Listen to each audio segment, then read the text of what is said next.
Mudah-mudahan semuanya jadi nomor satu di hadapan Allah.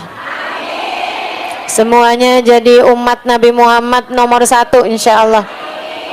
Semuanya jadi hamba Allah Subhanahu wa ta'ala yang salehah. Amin ya rabbal alamin. Semoga awal tahun ini Allah penuhi dengan kebaikan. Sepanjang tahun Allah penuhi dengan kebahagiaan. Akhir tahun Allah tutup dengan keberkahan. Mudah-mudahan sepanjang tahun ini menjadi tahun yang berkelimpahan kebaikan, kebahagiaan, dan keberkahan insyaAllah. Amin ya rabbal alamin. Bismillahirrahmanirrahim. Saya ingat kemarin ada beberapa ayat dan hadis yang kita baca mengenai fadilahnya istighfar. Namun belum semuanya saya sampaikan keterangannya. Karenanya sekarang saya akan sampaikan kepadamu mengenai beberapa keterangan ayat yang kemarin kita sudah baca ayatnya tersebut ya. Mengenai fadilah istighfar. Di halaman 386 yang berbahasa Arab dan kitab halaman 428 yang berbahasa Indonesia atau 633 634 untuk yang cetakan yang terbaru. Berkata Imamul Haddad radhiyallahu taala anhu arbah wa nafa'ana bihi bi'ulumihi fid dharain amin. Bismillahirrahmanirrahim. Wa qala alaihi salatu wassalam, dan bersabda baginda kita Nabi besar Muhammad sallallahu alaihi wasallam, man lazimal istighfar, siapa yang banyak atau siapa yang terus menerus memohon ampun pada Allah Subhanahu wa taala, siapa yang terus-menerus membaca istighfar, ja'alallahu lahu min kulli hammin faraja wa min kulli dhikin makhraja wa razaqahu min haitsu la yahtasib. Siapa yang banyak istighfarnya, siapa yang menetapi istighfar, terus-terusan memohon ampun pada Allah Subhanahu wa taala, Allah akan jadikan setiap kesulitannya ada kemudahan. Dan setiap kesempitannya ada kelapangan, dan Allah akan beri dia rizki dari arah yang tidak dia sangka-sangka. Wa qala alaihi salatu wassalam, dan Nabi Muhammad sallallahu alaihi wasallam juga mengatakan, tuba liman wajada fi sahifatihi istighfaran katsira. Beruntung orang yang mendapati di dalam buku catatan amal perbuatannya ada banyak istighfar. Jadi di sini menceritakan, mengatakan bahwa orang tuh kalau banyak istighfarnya itu nanti setiap susahnya ada kemudahannya gitu. Enggak mungkin biarkan kesulitannya tidak disusul dengan kemudahan. Setiap susahnya pasti ada mudahnya. Sebab orang kalau banyak istighfarnya itu bisa diikutkan sebagai orang yang bertakwa. Kata Allah Subhanahu wa taala, orang yang bertakwa man yattaqillaha yaj'al lahu makhraja wa yarzuqhu min haitsu la yahtasib. Wa man yatawakkal 'ala Allahi fahuwa hasbuh. Innallaha balighu amrih qad ja'ala Allah likulli syai'in qadra. Siapa yang bertakwa kepada Allah Subhanahu wa taala, Allah akan berikan setiap kesulitannya ada kemudahan, setiap kesempitannya ada kelapangan, dan akan Allah beri rezeki dari arah yang tidak dia sangka-sangka. Karena gini, orang tuh kan kalau yang disayang sama Allah, orang yang takwa, itu pasti itu Allah tuh yang namanya hidup memang pasti dikasih kesusahan teman-teman, udah pasti. Tapi kan nggak semua orang abisnya susah itu ketemu gampang, ketemu mudah. Nggak selalu. Karena ada kesusahan-kesusahan yang menjadi ujian, ada juga kesusahan-kesusahan yang emang Allah kasih sebagai sebuah bentuk hukuman. Makanya kalau kamu lihat, saya kok hidup susah terus ya, ketemu sini susah, Habis itu saya ambil pilihan ini susah, habis itu susah lagi, habis susah lagi. Nah itu bisa jadi kesusahan kamu tuh bukan ujian, tapi sebuah hukuman. Kenapa hukuman? Karena kamu salah milih jalan. Kita nih kalau nyasar, saudara sekalian, kalau nyasar kita tandai dengan kok jadi gelap, kok jadi ruwet, kok jadi susah. Saat itu kamu tahu bahwa wah ini salah nih jalannya nih, kan begitu ya? Kamu kok jalan nih ngikutin map kadang-kadang tuh kan, kadang-kadang inian nih aplikasi nih bawa kita kemana-kemana, tahu-tahu lo jalannya sempit bener ini. Pokoknya kalau udah ketemu kamu jalannya menyempit, jalannya susah, jalannya nggak bisa lewatin, kamu tahu bahwa kamu sudah salah jalan. Nah kalau kayak begitu kan, mestinya kayak gimana? Nah kamu ambil jalan yang benar, balik kepada jalan yang benar. Kalau kamu ketemu jalan yang benar, mau awalnya susah, terus lama-lama kan ketemu yang oh iya nih udah lewat nih jalan susahnya, ada longgarnya gitu, ada mudahnya. Nah itu berarti yang kemarin-kemarin saat lagi susah, itu artinya kamu sedang berada dalam ujian berupa kesusahan. Kan begitu? Nah kalau ada orang habis susah, nempuh lagi jalan lebih susah lagi, ngambil lagi jalan lebih susah lagi, terus dia bilang kok saya susah terus ini ya. Bisa jadi kamu itu salah kamu adalah bahwa kamu tidak mengambil keputusan-keputusan yang baik, sehingga akhirnya salah-salah terus-terusan. Kau udah salah-salah terus-terusan, bisa jadi saat kesusahan kamu tidak sedang berada dalam ujian, melainkan kamu sedang berada dalam hukuman. Misalnya, ini kayak dari tadi, ini saudara ngomong apa sih? Nih saya kasih contoh. Saya kasih contoh teman-teman. Pacaran.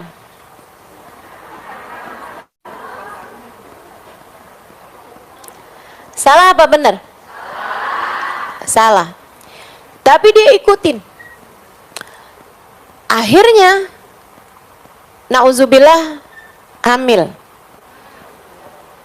Susah apa gampang? Tambah susah apa tambah gampang? Tambah susah. Kemudian punya anak.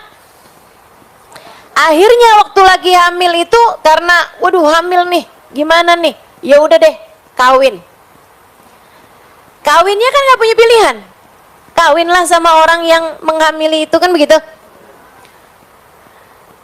Punya anak. Habisnya nikah, kemudian melahirkan. Tambah susah apa jadi gampang? Tambah susah. Ternyata anaknya begini begitu, ternyata akhirnya siang suaminya itu dengan perempuan lain, akhirnya kemudian berantakan kehidupannya, ininya juga rumah tangganya masih belum siap, ini itu segala macam. Akhirnya anak dititipin ke panti asuhan. Wah pokoknya udah jadi ruwet semuanya, tambah kesana, tambah ruwet, tambah belangkrak, nggak jelas teman-teman. Kenapa gitu? Karena pilihannya sejak awal adalah pilihan yang salah. Kalau udah kamu memutuskan, kalau kamu udah tahu jalannya itu nyasar, ya buruan putar balik. Putar balik itulah namanya taubat. Di saat putar balik nih, kamu nih nyari-nyari jalan yang baik sambilan kamu yang nyesel, ya ampun kayak gitu ya Allah, mudah-mudahan keburu nih masih nih. Itu namanya istighfar. Ibarat hidup tuh kayak lagi melakukan perjalanan kehidupan tuh kayak gitu.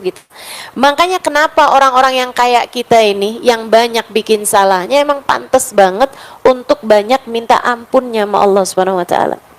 Kayak gitu.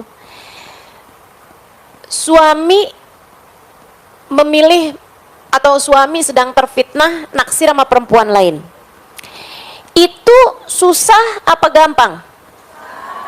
Widih langsung mau curhat. Suami lagi senang atau lagi terfitnah hatinya sehingga suka sama perempuan lain yang tentu saja tidak halal bagi dia, kan begitu? Kamu susah hatinya, karena hal tersebut. Kamu cemburu, kamu marah, kamu begini, kamu begitu. Ini nih kan ujian nih. Itu kayak lagi kalian berdua ini lagi pada mulai nyasar jalannya nih. Si suami nyasar jalannya, kamu juga lagi dibawa menuju ke jalan yang salah. Teman-teman sekalian, nah ini kamu bisa memutuskan untuk yang, oh kamu mau nyasar aja, ya udah kamu aja. Saya emang enggak. Ada perempuan-perempuan berkelas yang kayak begitu. Tapi enggak banyak, enggak sedikit juga yang mikirnya kayak gini. Oh, jadi begitu caranya. Oke.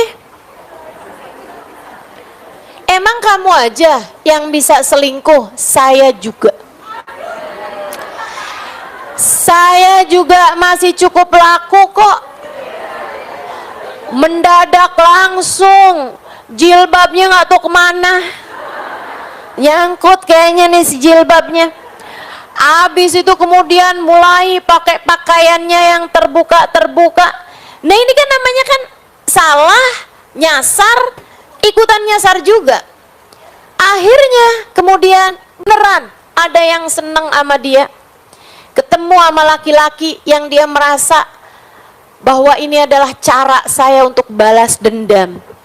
Balas dendam sama siapa? Teman-teman saudaraku sekalian, suamimu sedang terfitnah, suamimu sedang nyasar jalannya. Masa kamu ngiri sama orang yang jalannya nyasar? Emang dia aja yang bisa nyasar jalannya, saya juga. Masa gitu?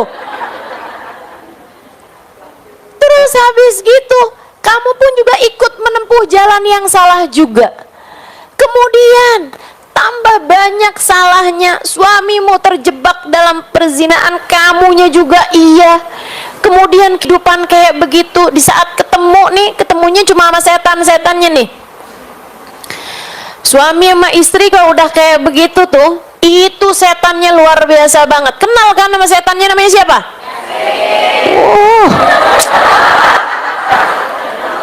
Luar biasa.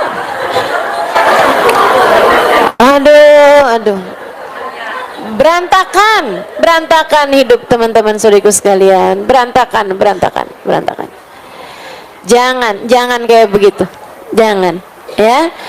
Tinggalkan, pilih keputusan baik dalam kehidupan. Ini udah tahun 2026 ini. Udah berganti waktu, udah terus aja jalan. Waktu-waktu ini begitu cepatnya berlalu, teman-teman saya sekalian. Kita nggak menuju kecuali semakin dekat mengkubur kita sendiri. Kalau kita mau biarkan diri kita memutuskan salah lagi, siapa yang menurut kamu akan memperbaiki kehidupan kamu?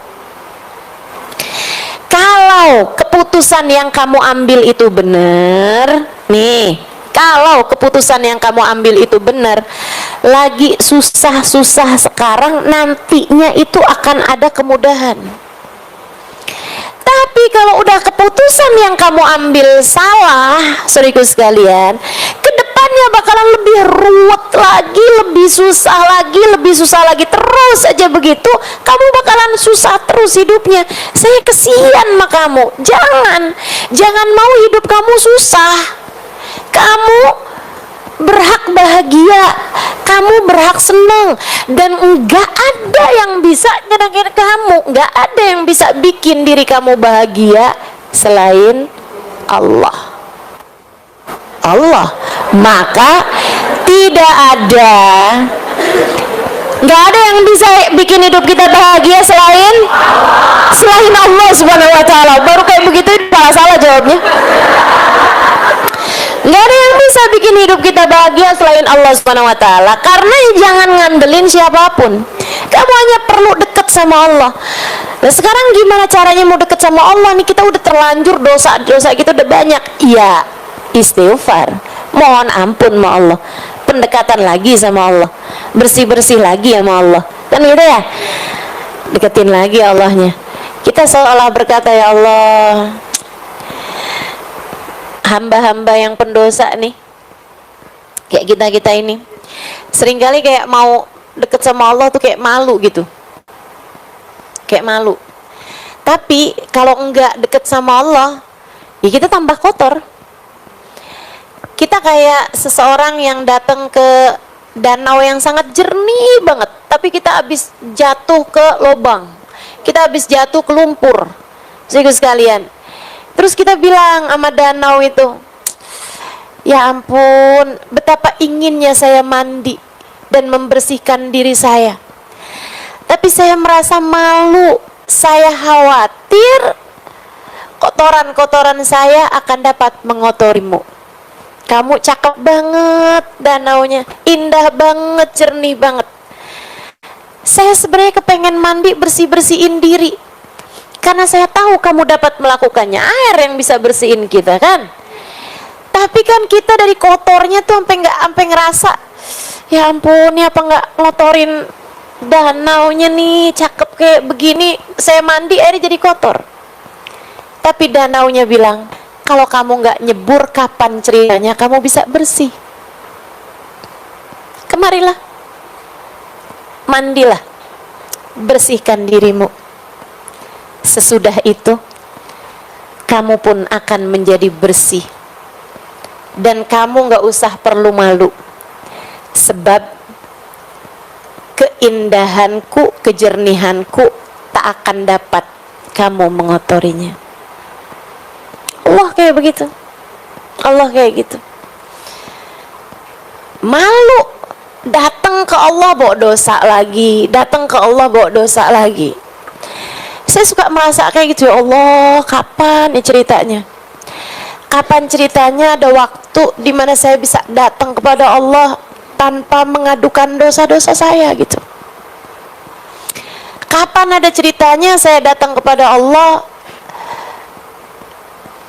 tanpa ada dosa yang saya khawatirkan, karena saya udah bersih dari dosa. Tapi ternyata saya dulunya tuh mikir kayaknya ntar kalau udah tuaan bisa bisa untuk mengatakan abu'u laka bi ni'matika alayya wa abu'u bi dzambi faghfirli fa innahu la yaghfiru dzunuba illa anta, hanya sekedar tawabu, bukan sejatinya.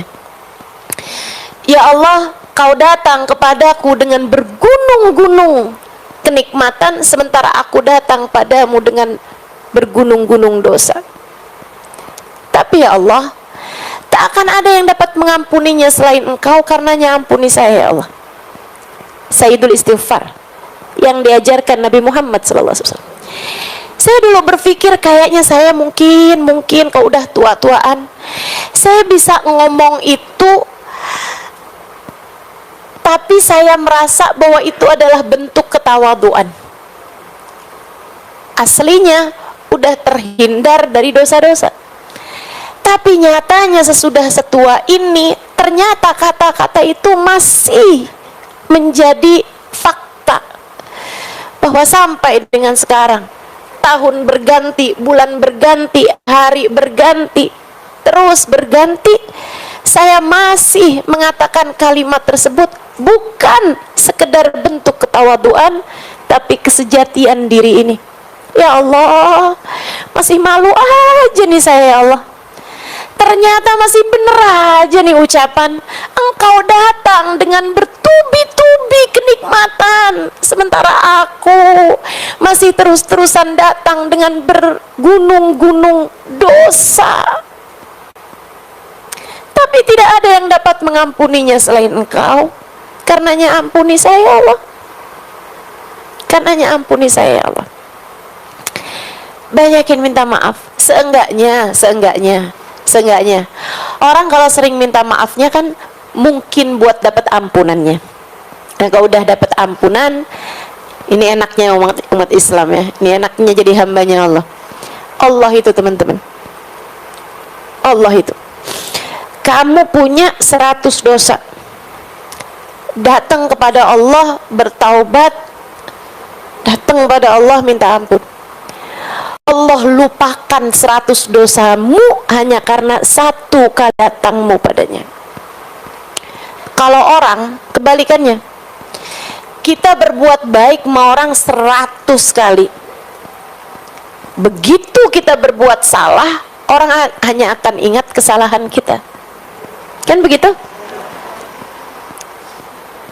Begitu.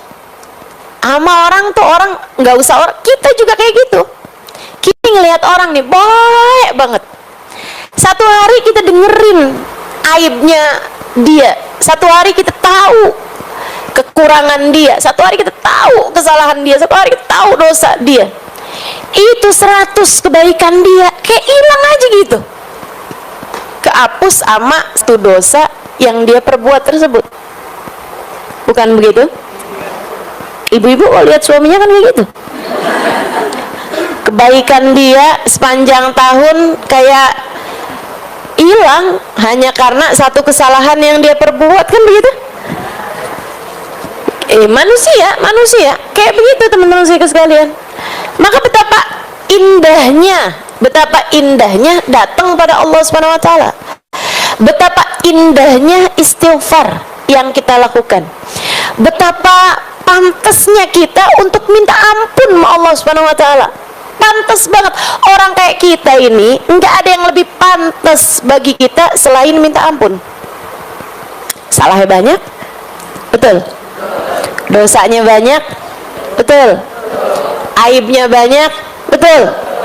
Hatinya belum benar-benar juga, betul. Pikirannya masih salah-salah juga, betul. Niat kita masih nggak benar-benar juga, betul. Cara jaga hati kita masih segini-gini juga, betul. Akhlak kita masih berantakan juga, betul. Nggak ada yang lebih pantas dari kita ini selain perbanyak istighfar. Maka mudah-mudahan orang nih kalau udah istighfarnya banyak, katanya Nabi Muhammad, Allah akan jadikan setiap kesusahan dia Allah susuli dengan kemudahan.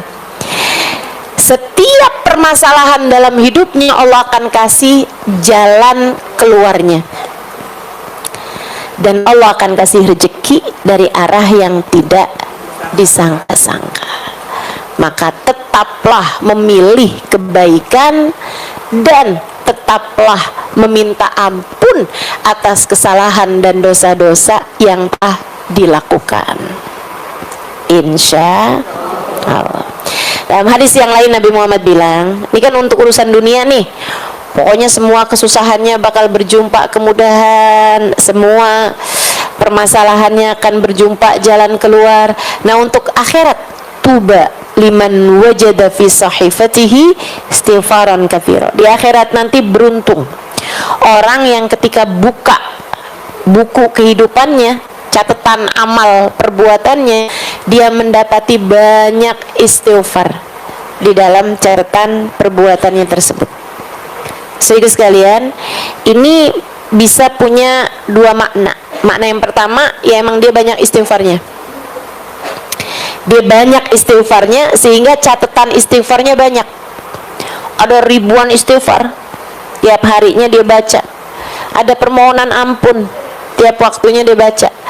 Ada taubat dalam hatinya, ada penyesalan dalam jiwanya. Terus begitu teman-teman saya sekalian, terus begitu. Dia ketika buka nih buku catatan amal perbuatannya, memang ada dosa, memang ada ibadah-ibadah yang kurang-kurang, tapi selagi istighfarnya banyak, Allah Subhanahu wa taala akan mengampuni dosa-dosanya dia dan akan menambal kekurangan-kekurangan dia dalam ibadah karena banyaknya istighfar yang telah dia lakukan. Oke, beruntung orang yang istighfarnya banyak. Beruntung orang yang di akhirat nanti ketika buka buku rapot istighfarnya banyak. Itu makna yang pertama. Makna yang kedua teman-teman, kamu pernah dengar nggak hadis gini? Innallaha kullu man fis samawati wa ma fil ard yastaghfir li muallimin nasil khair. Sesungguhnya yang ada di langit dan yang ada di bumi dari makhluknya Allah Subhanahu wa taala memohonkan ampun untuk orang yang selalu mengajak orang lain berbuat kebaikan, untuk para pengajar-pengajar kebaikan, untuk para ustadz, para ustazah, para ulama yang selalu mengajak orang kepada kebaikan. Allah akan jadikan yang ada di alam semesta beristighfar baginya.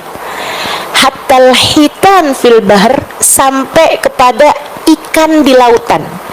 Tapi Allah nggak sebut ikannya itu dengan bahasa samak.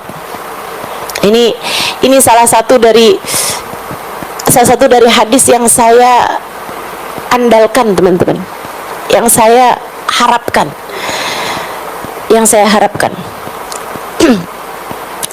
Sesungguhnya Allah akan menjadikan sesungguhnya Allah menjadikan apa yang ada di langit dan di bumi dari makhluknya Allah beristighfar, memohonkan ampun untuk orang-orang yang selalu mengajak kepada kebaikan.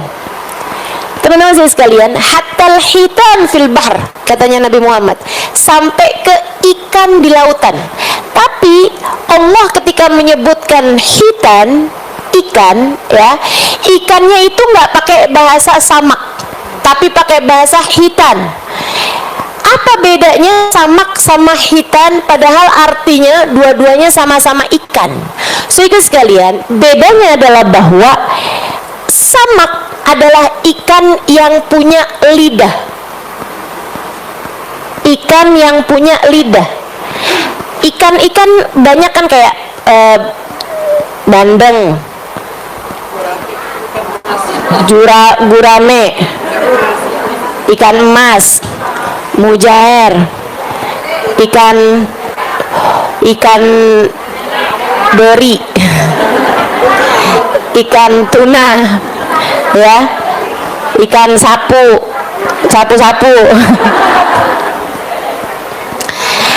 Itu ikan-ikan yang punya lidah. Pernah ketemu nggak lidahnya ikan? Pernah. Pernah nggak kamu lihat lidahnya teri? Pernah lihat nggak lidahnya teri? Nggak pernah kan?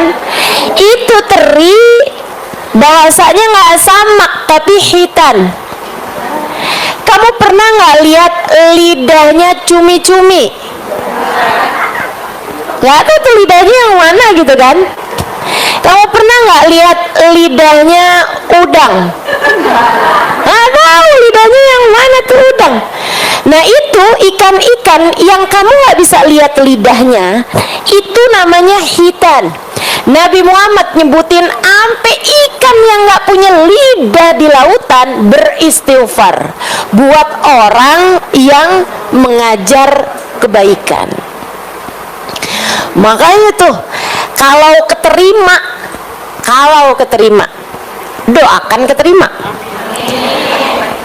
Saya bakalan jadi orang yang dapetin dalam catatan amal ibadah saya istighfar yang banyak. Kaget saya, ini kayaknya bukan buku saya deh, ini kayaknya bukan rapot saya nih malaikat om,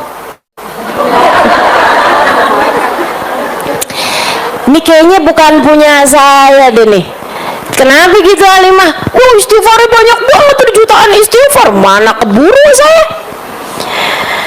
saya kayak nggak keburu istighfar segini banyaknya nih. Tapi kok tiap hari istighfar banyak banget bagi hari Kamis.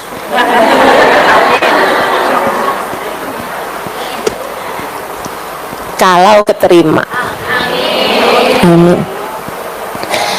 Allah menjadikan semua yang ada di langit dan di bumi beristighfar buat orang yang ngajakin kebaikan. Nah ibu-ibu jangan sampai nggak kebagian. Belajar buat ngajakin orang kepada kebaikan. Ustazah, saya nggak punya mic. Nggak harus pakai mic dong. Anak kamu ajakin kebaikan, suami kamu ajakin kebaikan, kakak adik kamu ajakin kebaikan, tetangga, teman-teman, orang di sekeliling ajakin kepada kebaikan. La an ahdaita rajulan ilal Islam ahabbu ilayya min humrin na'am.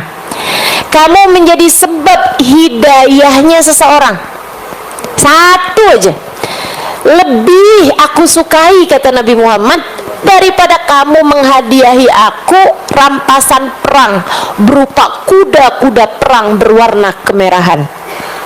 Saudara sekalian, paling mahal tuh kuda perang berwarna kemerahan.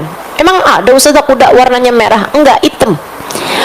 Warnanya hitam Tapi kuda-kuda perang yang mahal itu hitamnya hitam pekat, sampai kalau lagi kena cahaya matahari kelihatan tembaga warnanya, kayak marun-marun gitu warna kudanya.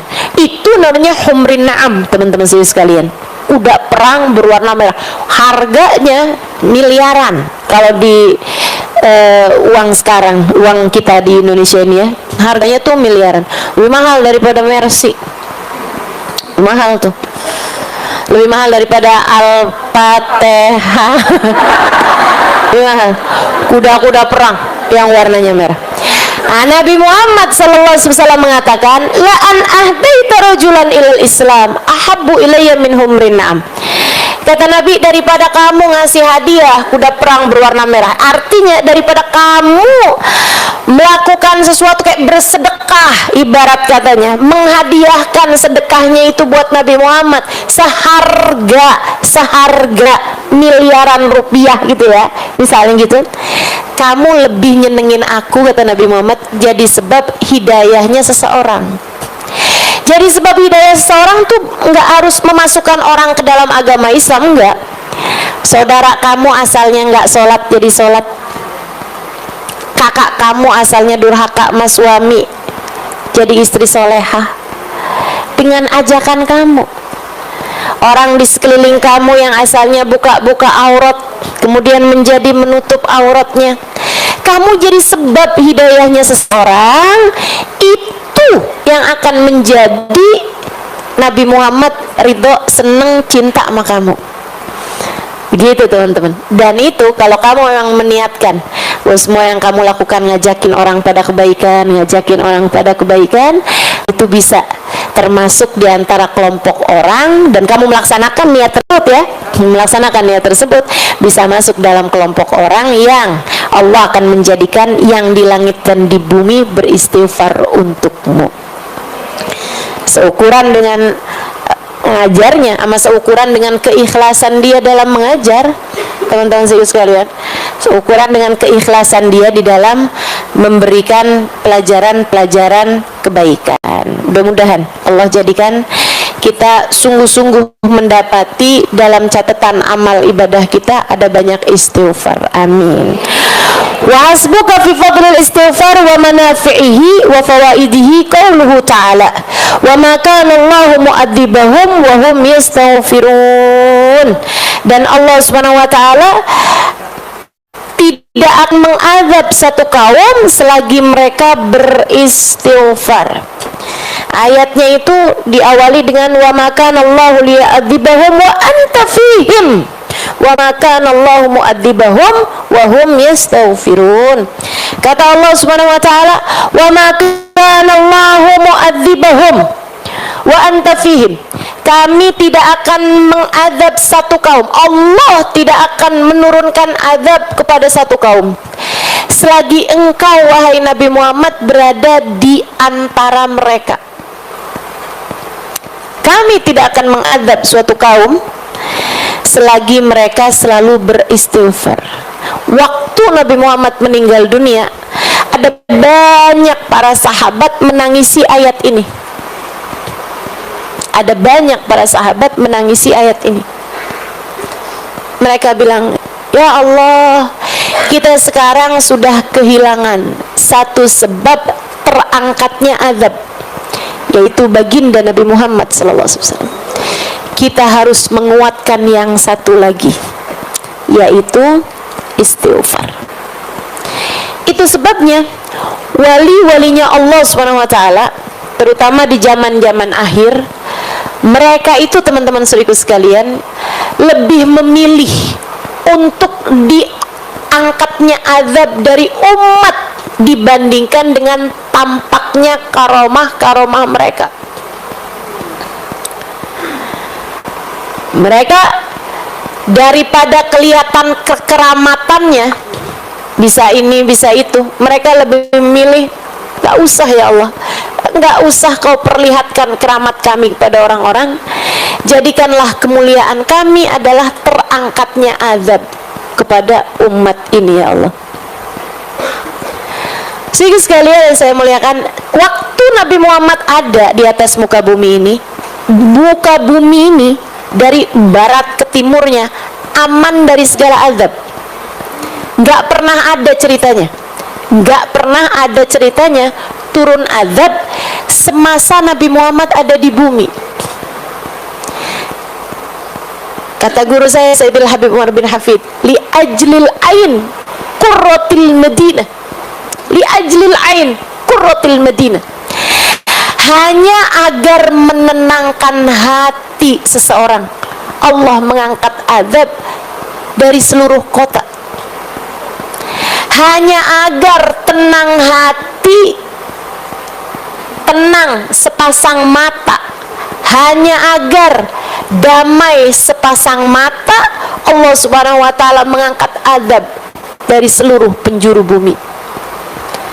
Hanya agar hati Nabi Muhammad tenang, Allah Subhanahu wa taala mengangkat azab dari seluruh penjuru bumi semasa hidupnya baginda kita Nabi besar Muhammad sallallahu alaihi wasallam. Saudara sekalian, Sayyidah Aisyah meriwayatkan, Nabi Muhammad tuh kalau udah mendung nih, ya. Nabi kalau udah mendung kayak gini nih teman-teman, Nabi akan duduk di atas sejadahnya.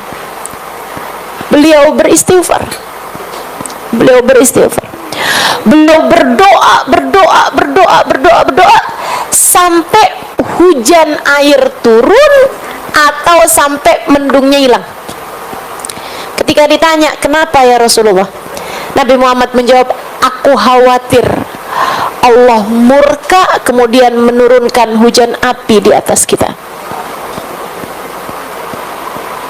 Aku khawatir Allah murka kemudian menurunkan hujan api di atas kita. Baginda kita Nabi besar Muhammad,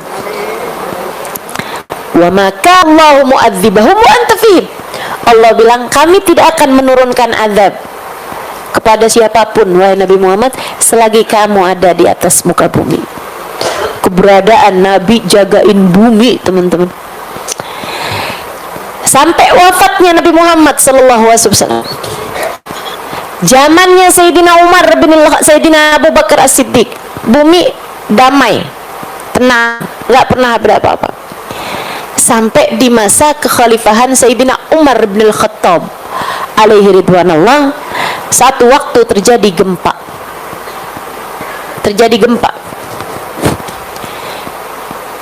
Di kota Madinah.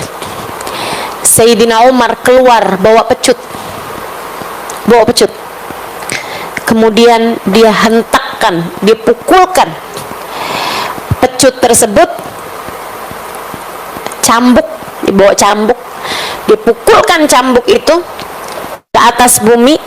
Kemudian beliau bilang, ala a'dil fawqaka ya ardallah, ala a'dil fawqaka ya ardallah, bukankah aku telah adil di atasmu ini wahai buminya Allah? Bukankah saya telah adil di atasmu ini wahai bumi Allah? Langsung tenang, gempanya berhenti dan tidak pernah terjadi gempa lagi semasa hidupnya Sayyidina Umar bin Al-Khattab alaihi ridwanullah. Hamba-hamba tercinta di sisi Allah Subhanahu wa taala mengangkat bala dari umat. Saudara sekalian, termasuk juga kamu kalau dicinta sama Allah, kamu bisa mengangkat bala sekurangnya dari diri kamu, atau bahkan sekurangnya dari orang-orang di sekeliling kamu. Makanya kalau ada orang-orang di sekeliling kamu masih belum benar, masih kena bala, masih ada hal-hal yang maksudnya masih ada kayak bencana apa segala macam di dalam kehidupan kamu, itu cara Allah juga memperingatkan bahwa kamu belum segitunya tercinta di sisinya. Sehingga sekalian, saya pernah ceritakan sama kamu orang perempuan saya nggak tahu teman-teman masih ingat apa nggak ingat. Enaknya cerita sama ibu-ibu kan kayak gitu. Dulu nggak tahu, habis itu diceritain terus lupa. Jadi kapan aja boleh cerita. Dulu ada seorang perempuan, ada seorang laki-laki, ya. Dia tuh penasaran siapa sih jodoh dia gitu. Oh, kayaknya udah sampai umur udah hampir 50-an tahun nggak nikah-nikah, ada aja halangannya sampai nggak nikah-nikah. Oh, soleh, laki-laki soleh, bahkan ya kayak waliullah lah gitu ya, seorang ulama. Beliau datang mengajar kemana-mana, tapi nggak ada jodohnya gitu, kayak ada aja halangannya, nggak ketemu jodohnya. Akhirnya satu hari dia doa kayak gini nih, ya Allah, kalau emang saya ini nggak takdir nikah di dunia, ya Allah, saya mau kau kasih tahu saya jodoh saya di surga. Gitu. Aneh doanya ya. Para jomblo nggak usah doa kayak gitu. Nggak usah. Kayak segitu putus asa kamu gitu. Jangan.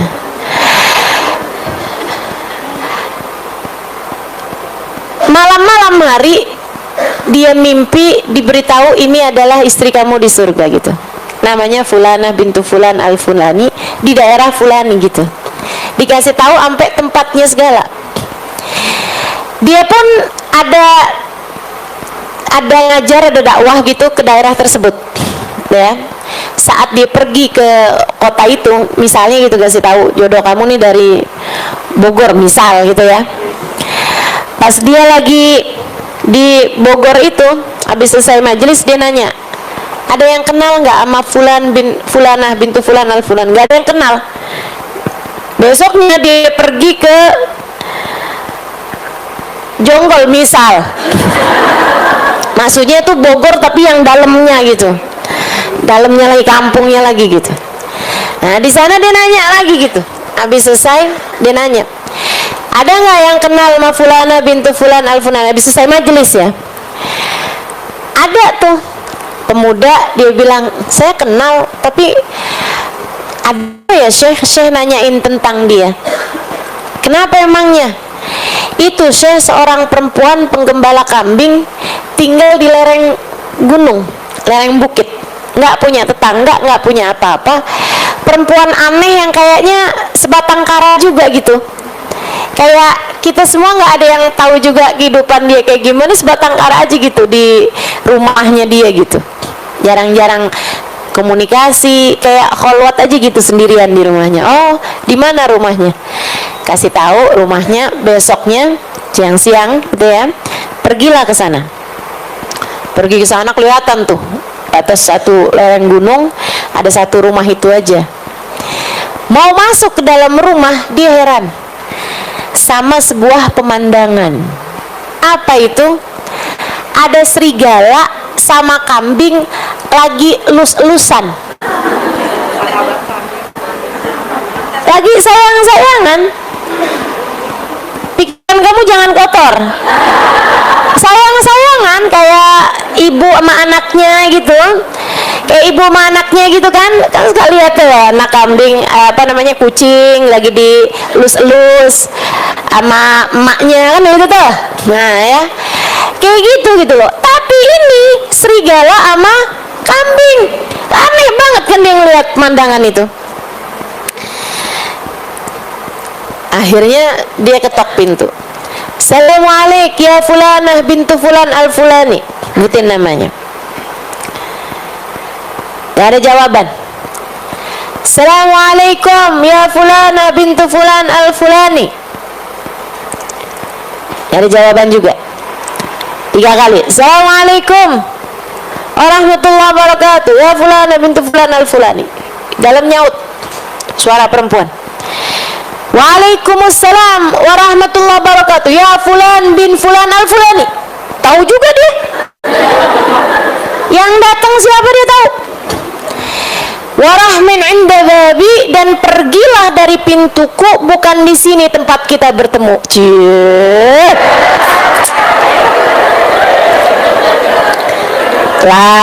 Lain urusannya nih.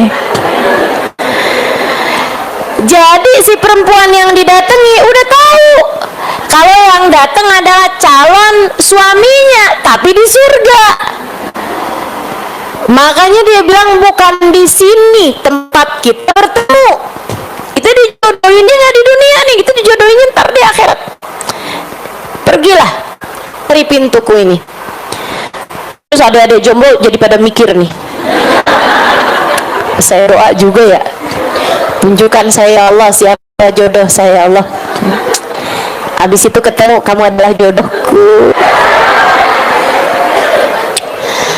Ada. Tar yang datang mimpinya bukan petunjuk dari Allah, tapi malah pesan-pesan yang dikirimkan sama setan.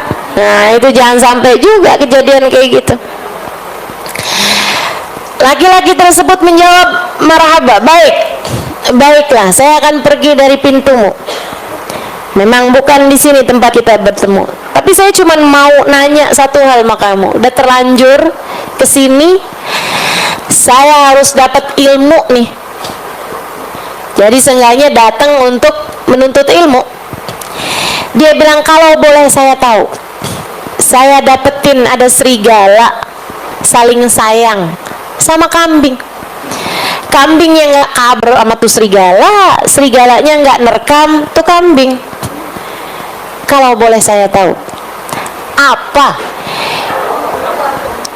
yang membuat rahmat Allah segitu besarnya turun padamu sampai kambingnya dijaga sama Allah nggak kena adnya serigala? Ini gitu. Mestinya tuh untuk kambing ketemu sama serigala nih kan terekam teman-teman, dan itu kan bala segede-gede bala buat kambing, ya kan? Tapi ini kok kamu sampai segala kambingnya kamu aja loh dijaga sama Allah. Kambing kamu nih sampai dijaga sama Allah segitunya gitu. Apa sebabnya? Perempuan tersebut menjawab, innahu mahad rahmah min indillah. Saya rasa itu memang rahmatnya Allah aja gitu. Cerita ini pernah diceritakan Sayyidul Habib Umar bin Hafid. Teman-teman sekalian, salah satu dari ilmu-ilmu yang berulang kali saya mendengarkannya dari Sayyidul Habib Umar bin Hafid dalam pelajaran-pelajaran beliau. Akhirnya dia bilang, ya udah kalau gitu saya pamitan ya. Memang kalau udah rahmatnya Allah, Allah mau ngasih yu'ti man yasha kan gitu. Allah ngasih aja, nggak pakai pandang bulu gitu kan. Kalau Allah mau ngasih aja gitu. Jadi dia bilang, saya nggak ngerti sebabnya apa, tapi itu pembelian dari Allah SWT. Oh ya udah kalau gitu saya pamitan. Tapi baru beberapa langkah dia bilang, tunggu, barangkali kenapa Allah memberikan ini pada saya adalah karena la'allahu khaslah Husailah saghirah kanat ma'i. Mungkin ini disebabkan karena saya punya satu sifat kecil, sifat baik kecil ada dalam diri saya. Dia bilang, apa itu?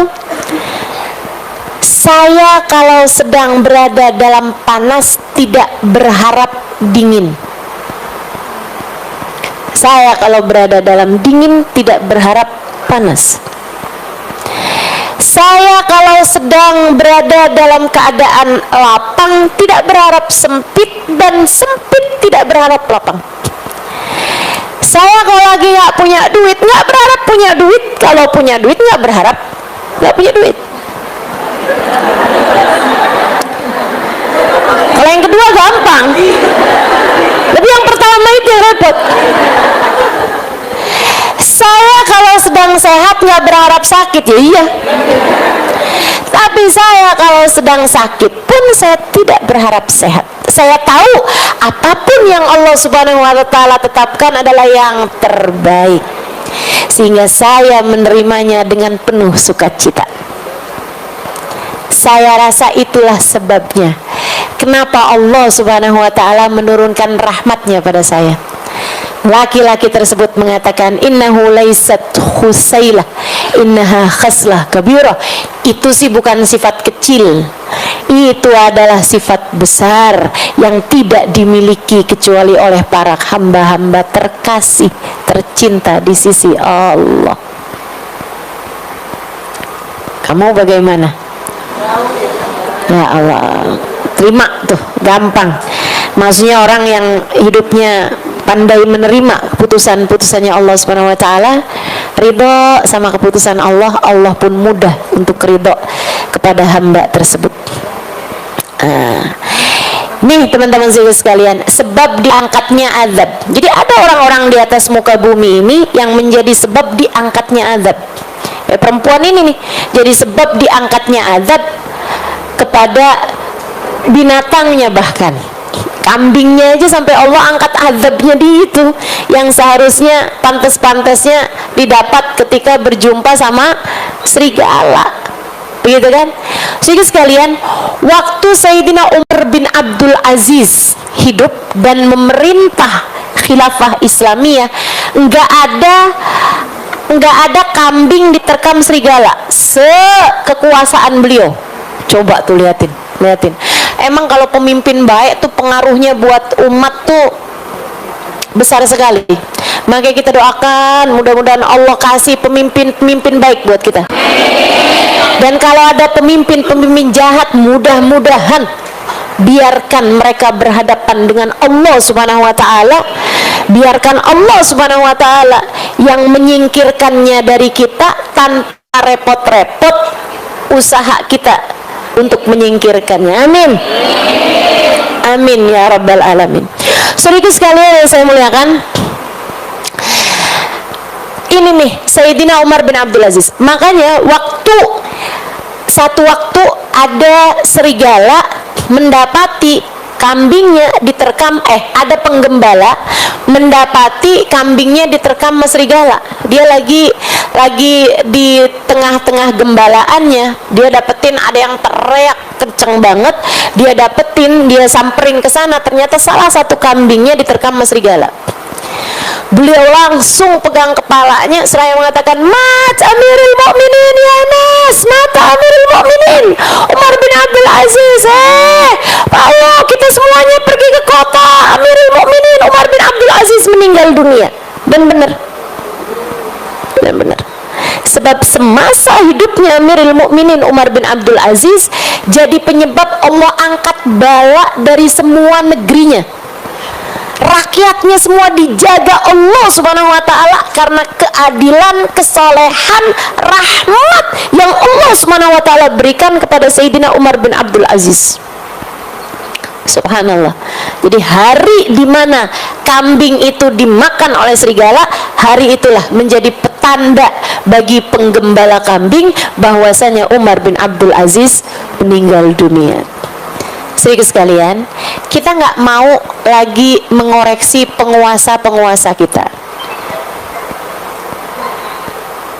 Katanya Nabi Muhammad, sebagaimana rakyatnya seperti itulah pemimpinnya. Emang kitanya juga kayaknya belum benar-benar amat juga ya kan? Nah, korupsi di mana-mana, taan di mana-mana, kezaliman di mana-mana. Ya wajar aja lah kalau masih punya pemimpin kayak begitu. Meskipun kita akan terus berusaha untuk berdoa, tapi sekurangnya biar keberadaanmu mengangkat bala dari orang di rumahmu sekurangnya. Suami kamu biar dijauhkan dari bala karenamu. Jangan malah kamu jadi sebab balanya dia. Sejak kawin sama kamu saya sial mulu, astagfirullah. Astagfirullah. Semoga kamu jadi sebab terangkatnya bala dari kedua orang tuamu. Amin. Semoga kamu jadi sebab terangkatnya bala dari anak-anakmu. Amin. Semoga kamu jadi sebab terangkatnya bala dari semua yang ada di dalam rumahmu. Amin. Amin ya rabbal alamin. Nah itu sebab Nabi Muhammad keberadaan beliau di satu tempat menjadi sebab terangkatnya bala bahkan dari seluruh penjuru bumi. Gak ada yang diadab tuh waktu Nabi Muhammad ada di atas muka bumi. Begitu Nabi Muhammad meninggal dunia, para sahabat banyak yang nangisi ayat ini nih. Ya ampun, sebab terangkatnya bala dari kita udah yang satu, yaitu keberadaan Nabi Muhammad diangkat di atas muka bumi. Kita hanya tinggal bisa mengangkat bala dari sebab yang satu lagi. Apa itu? Istighfar.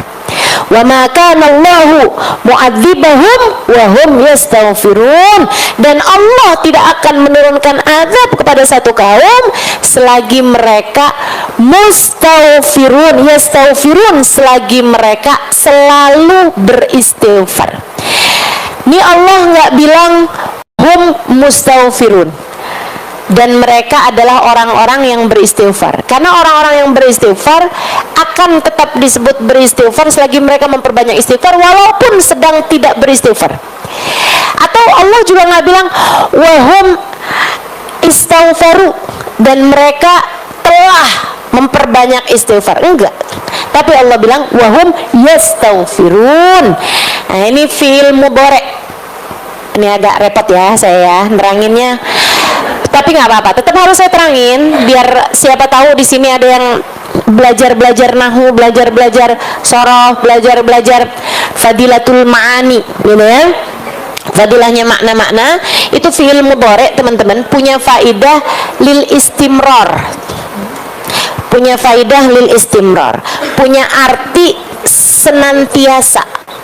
Makanya Allah ketika menceritakan bahwa Allah bersolawat kepada Nabi Muhammad nggak pakai fi'il madhi. Allah nggak bilang Allah, sungguhnya Allah dan segenap malaikatnya telah bersolawat, nggak gitu, tapi pakainya innallaha wa malaikatahu yusalluna 'alan nabi, yusallun, pakai fi'il mudhari', punya faidah sedang, senantiasa, dan selalu, ya, punya faedahnya. Salah satunya adalah dengan senantiasa, punya arti senantiasa. Artinya Allah tidak akan menurunkan azab kepada satu kaum selagi mereka selalu senantiasa beristighfar.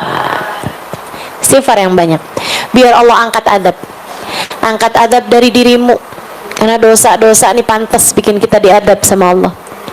Mudah-mudahan Allah angkat azab dari kita ini, teman-teman. Biar Allah angkat azab dari rumah tanggamu, biar jadi rumah tangga yang terjaga. Itu mesti banyak istighfarnya, apalagi kita nih di bulan ini ya, bulan Rajab, emang bulannya istighfar, teman-teman. Ini alhamdulillah walaupun tanpa rencana, tapi memang Allah SWT jadikan kita bahas urusan istighfar pada bulannya istighfar. Itu kayak Allah lagi mau bilang gitu, kurang apa nih, kurang apa, kalau enggak istighfarnya kamu perbanyak juga, mau nungguin apa lagi? Diajarin buat memperbanyak istighfar pada bulannya istighfar. Mudah-mudahan Allah anugerahkan pada kita kemampuan untuk mengamalkannya, hidayah dan taufik untuk dapat mengamalkannya, insyaallah, amin ya rabbal. Wa qala ta'ala mukhbiran an nabihi Nuh alaihi salam, dan juga fadilahnya istighfar banyak banget nih ucapannya Nabi Nuh alaihi salam dalam surat Nuh, dari ayat 10 sampai dengan ayat 12 di sini ya. Faqultu astaghfiru rabbakum innahu kana ghaffara yursilis samaa'a 'alaikum midrara yumdidkum bi amwali wa banina wa yaj'al lakum jannatin wa yaj'al lakum anhara. Dan aku berkata kepada umatku, istaghfiru rabbakum, beristighfarlah kalian wahai umatku kepada Allah, mohon ampunlah kalian semuanya kepada Allah. Innahu kana ghaffara, sesungguhnya Allah adalah zat yang maha memberikan ampunan. Kamu harus beristighfar kepada Allah. Kenapa? Biar kamu diampunin. Itu sebab utamanya. Kamu punya banyak dosa, kamu perlu banyak ampunan, makanya beristighfarlah pada Allah Subhanahu wa taala. Mohon ampun sama Allah Subhanahu wa taala. Innahu kana ghaffar, Allah Maha Pengampun. Teman-teman saudaraku sekalian, Habib Umar pernah dalam salah satu majelisnya membahas hal ini nih. Saya gak lama mikirin ini dan jadi sebab ketakutan sekaligus harapan. Salah satu dari hal-hal ini, teman-teman, ucapan-ucapannya ulama, ucapan-ucapannya orang-orang soleh itu jadi kayak obat buat kita.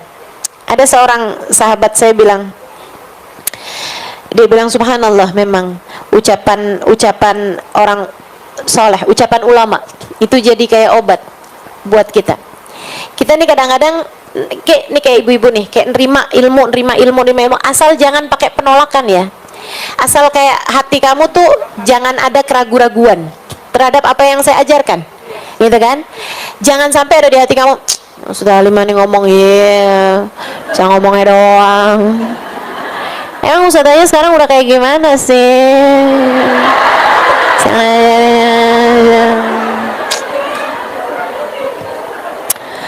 Sebenarnya ya ilmu saya sama ilmunya Ustazah Halimah tuh 11-12. Saya disuruh baca kitab gundul gitu kayak bisa lah. Ya kayak bedanya cuman kayak dia bisa lebih mudah meyakinkan orang aja sih sebenarnya. Jangan ada perasaan-perasaan kayak begitu sama orang yang mengajarkan kepadamu kebaikan. Jangan punya perasaan kayak yang ulang-ulang mulu ceritanya itu mulu. Ini ya Ustazah Halimah cerita yang ini nih kayak udah ke 579 lah. Hati-hati, jangan ya. Tapi selagi kamu mendengarkannya dengan rasa menerima ilmu tersebut kayak yang ya ampun, mudah-mudahan ya, gitu ya. Walaupun kamu ngerasa kayak yang ketika datang hari-hari itu, saya ini udah banyak ngaji, tapi kok kayak gini-gini mulu ya. Kayak kamu ngerasa nggak ada manfaatnya gitu, kayak kamu ngerasa ilmu yang sudah didapat selama ini tuh kayak nggak banyak mengubah kamu gitu. Kok saya kayak gini-gini terus ya, padahal saya ngaji loh, padahal saya dengerin kajian loh, padahal saya hadir di majelis loh. Teman-teman serius sekalian, kamu nggak tahu aja itu tuh yang kamu dengarkan, asal kamu dengerin, kamu simak, kamu berniat untuk mengamalkan, ucapan-ucapan itu tuh mengendap dalam pikiran, mengendap di memori kamu. Ada tuh yang nanti akan keluar di saat kamu memerlukannya. Kayak pas lagi ngadepin suami kamu kesel banget, kamu kayak kepengen ngomong macem-macem, pengen marah, kepengen ini, kepengen itu, langsung keluar tuh ucapan saya tuh. Suami yang pegang kunci surga, yang benar mas suaminya, jangan sampai kunci surga kamu dia telan. Betul, pasti itu. Di saat kamu lagi kepengen beli apa-apaan tapi duit kamu nggak ada gitu kan, di saat kayak ambisi banget gitu, pasti terngiang tuh ucapan saya. Sesedikit apapun uangmu cukup untuk membiayai hidupmu, sebanyak apapun uangmu nggak bakal cukup membiayai. Kalau kepengen hidupnya tenang, damai, jangan banyak. Iya kan? Yakin tuh saya pas kamu lagi scroll Shopee, tanggal ganjil kayak hari ini, ya Allah, obat teman-teman serius sekalian, ucapan ulama obat, maksudnya ucapan yang tentu saya mungkin bukan ulama amat ya, ubaru belum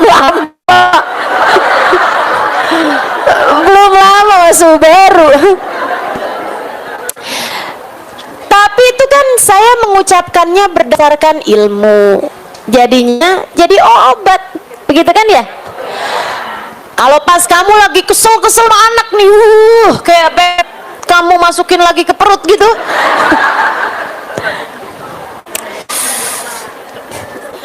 rasanya kayak udah marah banget, kesel banget gitu, tiba-tiba terlintas tuh ucapan, anakmu bukan milikmu, anakmu miliknya Allah. Kalau kamu berbuat jahat sama dia, yang punya bakalan marah sama kamu, kan itu. Nah tuh inget ucapan-ucapan. Saudaraku sekalian yang saya muliakan, jadi obat buat kita sekalian nih, jadi obat buat kita sekalian. Saudaraku sekalian saya muliakan, termasuk saya gitu juga tuh. Ucapan guru-guru saya, ucapan para ulama-ulama, jadi obat buat kita sekalian nih gitu. Buat saya, buat ngingetin. Salah satu dari ucapan Sayyidil Habib Umar bin Hafid yang seringkali jadi obat buat saya nih. Saya kasih tahu. Katanya Habib Umar dalam salah satu kajian beliau, Innallaha la yubali. Habib Umar bilang, kamu jangan pikir Allah tuh cuma punya sifat 99 itu aja. Asmaul Husna tuh sifat-sifatnya Allah. Apalagi kalau kamu nyangka bahwa sifat-sifatnya Allah ya hanya sifat wajib, sifat mustahil, sifat jaiz, itu enggak gitu. Kata Habib Umar bin Hafid, sifat-sifatnya Allah banyak. Salah satu dari sifatnya Allah Subhanahu wa taala, ada Allah punya sifat la yubali. Allah tidak peduli. Allah tidak peduli.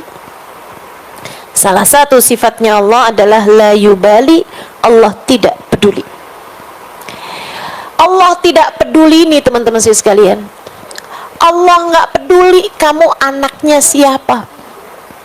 Allah nggak peduli kamu muridnya siapa. Allah nggak peduli kamu ibunya siapa. Akan Allah kalau lagi benar-benar marah, kadang-kadang nggak peduli kamu umatnya siapa. Allah cabut hidayah tersebut hingga kamu tidak lagi jadi umatnya Nabi Muhammad sallallahu alaihi wasallam. Allah nggak peduli. Allah nggak peduli. Allah nggak peduli. Sebagaimana Allah juga nggak peduli kalau lagi mau ngasih, juga Allah nggak peduli. Allah nggak peduli seberapa besarnya dosa-dosa kamu. Kalau Allah udah ridho, Allah udah seneng, Allah ampunin aja semuanya dan Allah tidak peduli. Mau orang nih dosanya segede-gede gunung Uhud sekalipun, mau kayak hampir bumi ini dia penuhi dengan dosa, bukan hanya dosa kecil tapi dosa besar sekalipun, andai ada orang ngebunuh begitu banyak orang sekalipun, kalau Allah ridho sama dia, kalau Allah mau sama dia, kalau Allah kemudian mengampuni dosa dia, Allah ampuni aja dan Allah nggak peduli. Hajjaj bin Yusuf, teman-teman saya sekalian, membunuh lebih daripada 70.000 wali. Nggak main-main. Di zamannya Sayyidina Hasan al-Basri, di zaman habisnya Nabi Muhammad SAW, arogan, pemimpin arogan, zalim, dia bisa membunuh hanya karena satu lembar bulunya yang jatuh. Kayak nggak ada sebab apa-apa dia mau bunuh aja gitu. Hajjaj bin Yusuf. Sedikit sekali yang saya muliakan, tapi kita nggak bisa menghukumi Hajjaj bin Yusuf sebagai ahli neraka atau bakalan kayak apa di dalam nerakanya, kita nggak pernah tahu. Kenapa gitu? Seorang ulama menceritakan, dia bilang Hajjaj bin Yusuf di akhir hidupnya dia bilang kayak begini, ya Allah, semua orang menyangka engkau tidak akan mengampuniku karena besarnya dosa-dosaku, tapi mereka lupa tentang seberapa besar ampunanmu kepada hamba-hambamu. Ya Allah, dan aku tidak pernah lupa itu, dan aku tidak pernah lupa itu. Aku tetap, ya Allah, aku tetap punya keyakinan bahwa seperti apapun besarnya dosa-dosaku, engkau begitu mudah memaafkanku, maka ampunilah aku ya Allah. Dan itu jadi ucapan terakhirnya Hajjaj bin Yusuf sebelum meninggalnya. Kita nggak tahu apa akhirnya keputusan Allah SWT buat Hajjaj bin Yusuf. Tapi teman-teman saudaraku sekalian, Ini ngajarin kepada kita bahwa andai pun Hajjaj bin Yusuf dosa nyampe udah kayak begitu, kalau Allah Subhanahu wa ta'ala mau mengampuni, yang lain bisa apa? Yang lain bisa apa? Andai dosa kita udah kayak dosanya Hajjaj bin Yusuf sekalipun gitu, dan alhamdulillah kita kan gak pernah bunuh orang seenggaknya. Paling nyamuk yang kita bunuh, ya kan? Ya nggak bunuh orang kita nggak ngerjain dosa kayak apa gedenya gitu kan. Teman-teman sekalian, asalkan kamu sungguh-sungguh minta kepada Allah Subhanahu wa ta'ala ampunan, mungkin banget dosa kamu itu diampuni sama Allah Subhanahu wa ta'ala, mungkin banget. Maka jangan pernah putus asa dengan seberapapun besarnya dosamu. Dek, kak, nak, bu, nek, semua aja, siapapun kamu yang mendengarkan ucapan saya, jangan pernah putus asa dari besarnya dosa-dosamu. Allah kalau mau ngasih kamu ampunan, Allah tidak peduli. Allah kalau mau ngampunin, Allah nggak peduli. Tapi juga jangan main-main sama Allah, karena sekecil apapun dosamu, sesedikit apapun dosamu, kalau Allah mau perhitungkan, Allah tidak peduli. Kalau Allah mau perhitungan sama satu dosa saja, cukup untuk membuatmu tergelincir kaki saat melewati jembatan Siratal Mustaqim suatu hari nanti, dan Allah tidak peduli. Allah tidak peduli. Allah nggak peduli. Ya Allah, ya Allah. Allah nggak peduli seberapa banyak kita ngaji. Allah nggak peduli seberapa banyak ibadah yang sudah kita kerjakan. Kalau Allah murka aja. Tapi Allah juga nggak peduli seberapa besar dosa-dosa kita.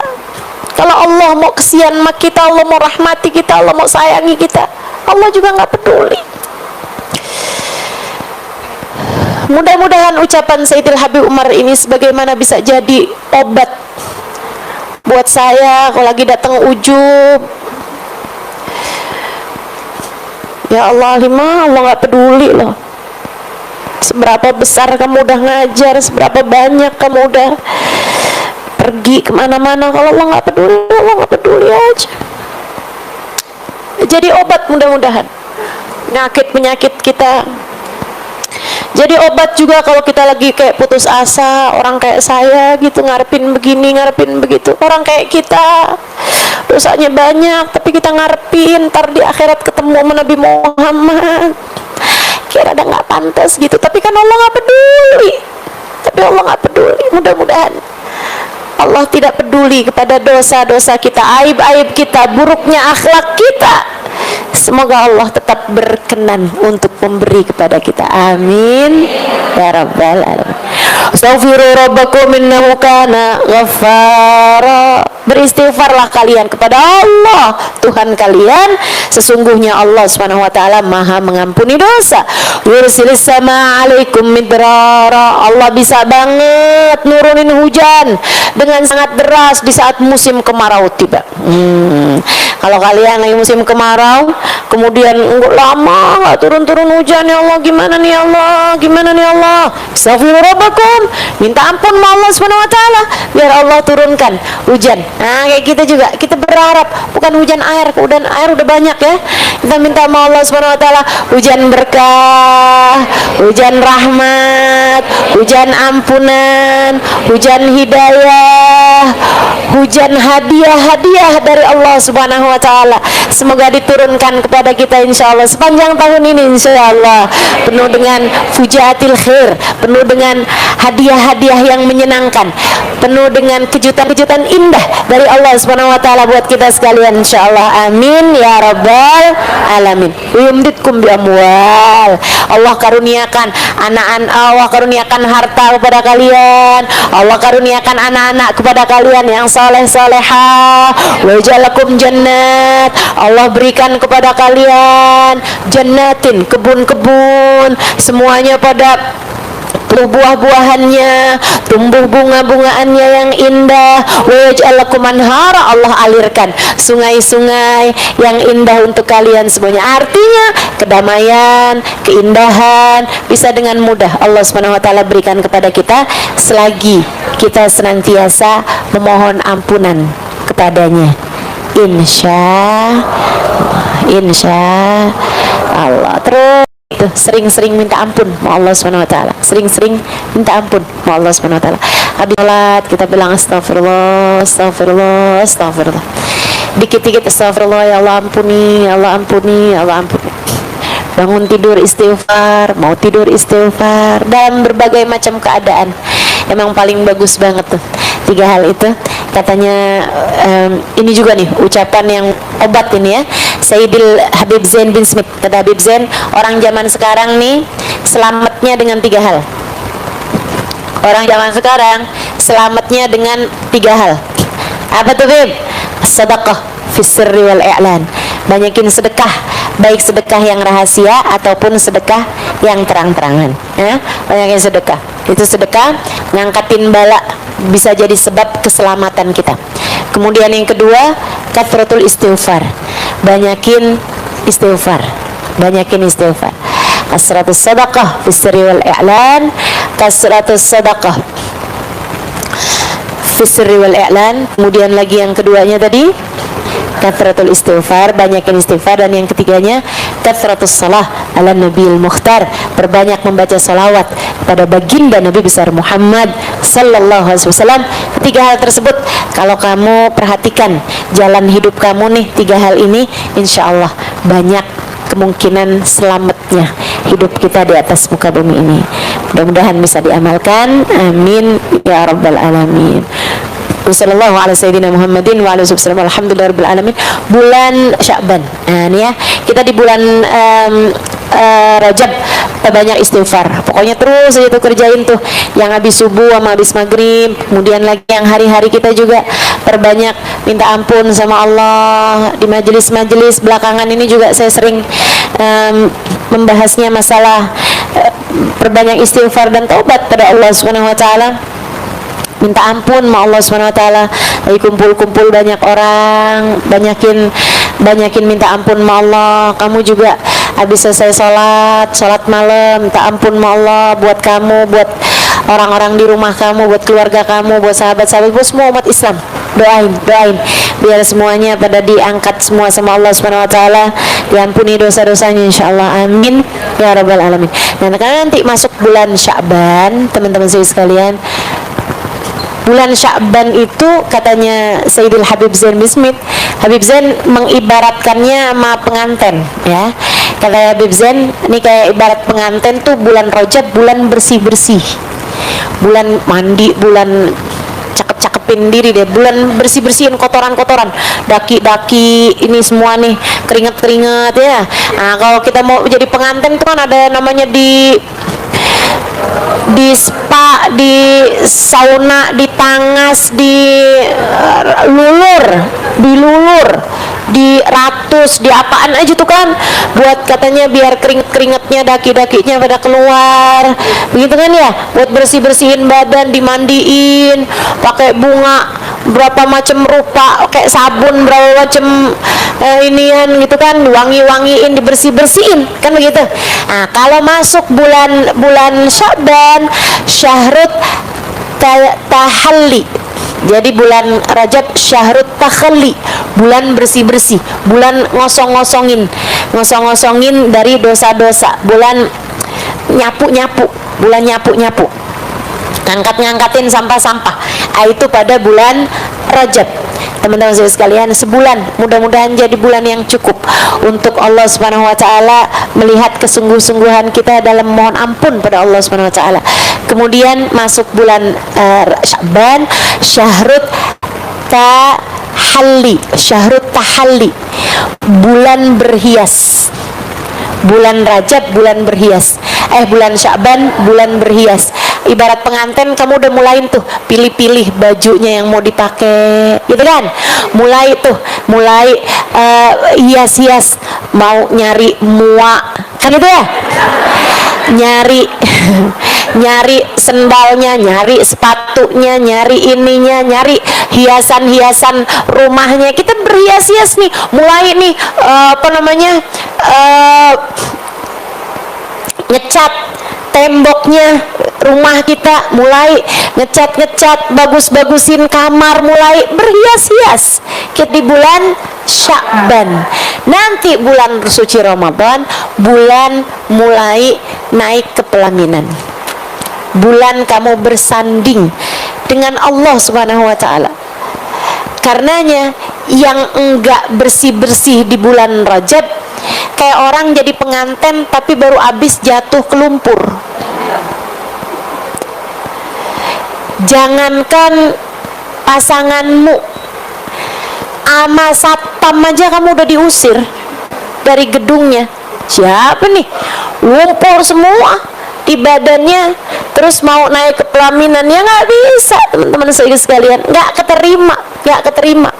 Makanya kalau kamu ngerasain, kenapa ya ini bulan Ramadan loh ini, tapi kok saya malah ngerjain dosa, tapi kok saya susah mau ibadahnya, kayak berat banget nih saya ngerjain ibadah di bulan suci Ramadan.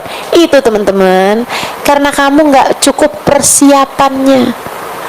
Rejebnya nggak benar.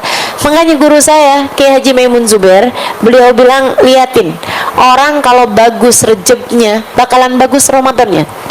Orang kalau bagus Ramadannya bakalan bagus 11 bulan sesudahnya.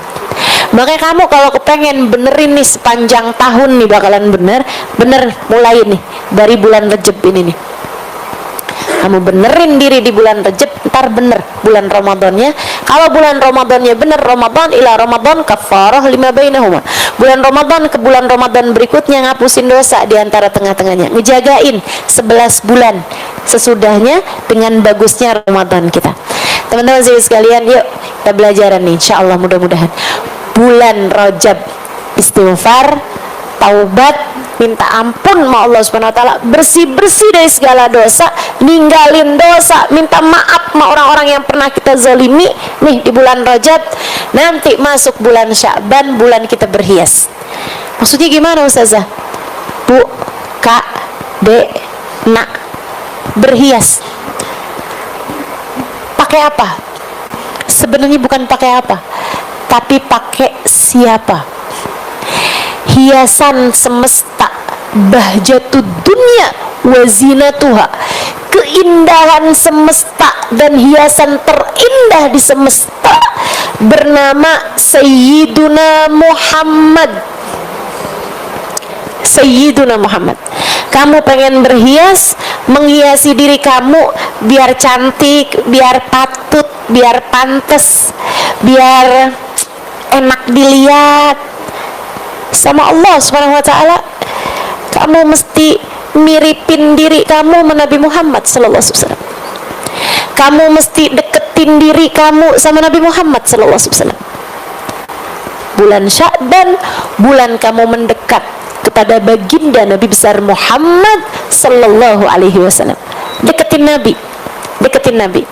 Gimana caranya deketin Nabi? Praktekkan Nabi dalam dirimu. Maksudnya gimana Ustazah?